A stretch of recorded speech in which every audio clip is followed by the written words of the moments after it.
Welcome back. It's Charter California Edition. I'm Brad Pomerance. Our guest is Lisa Ray. She is the founder and CEO of the Children's Resource Network of the Central Coast. And we know recently that Karen Ray, who was appointed at the San Luis Obispo Board of Supervisors, she is replacing Paul Teixeira, one of your idols who we lost over the summer.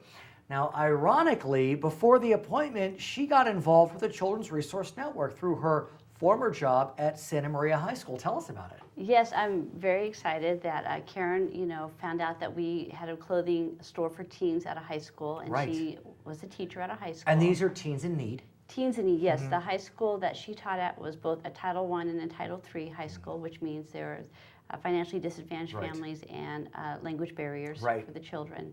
And so she wanted to bring our program, Outreach Apparel, which is a teen's closet, free clothing for teen-sized youth, on her campus. So she made that happen. In a very significant way and Yes. with tremendous speed. Absolutely, unheard of speed. You talked to her on day one. You were at the high school on day two?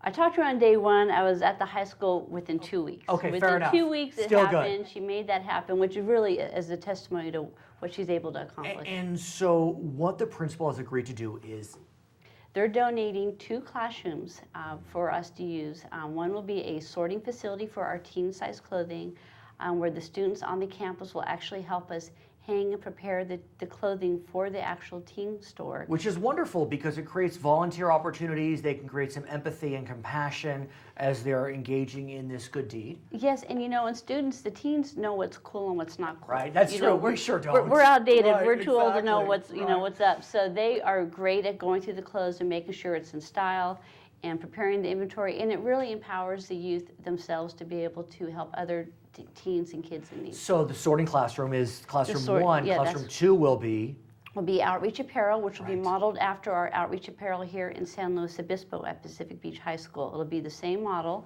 And what it is, it's a teen-sized clothing store on the campus where the teens will be able to go there Shop. and have private appointments Right. after school on the weekends so they maintain their anonymity, and they'll be able to get free clothing and resources and books and school supplies and any items that they may need.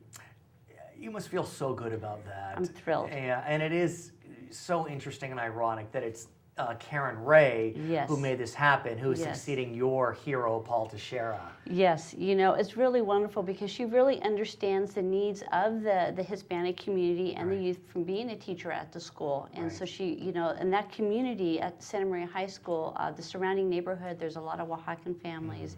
There's a lot of low-income families, so she completely understands Right. and identifies with the children that we're actually Now, helping. about 100 miles from Santa Maria High School is Cambria. Yes, And we think of Cambria as a beautiful, well-heeled community. yes. But the reality is you were recently in Cambria and saw something that really was, I was shocked. deplorable. I was shocked. I've always said, the Traveling Children's Closet program, which is our traveling clothing store for small children, newborn to size 10, 12 clothing, that travels around both San Luis Obispo County and North Santa Barbara County.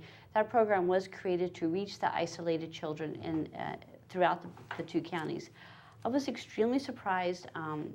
The advocate in Cambria said there are children here that are in need because you would think that it's a higher income community, Right. and because it's isolated from the heart of San Luis Obispo, there are not enough resources for the kids in need there.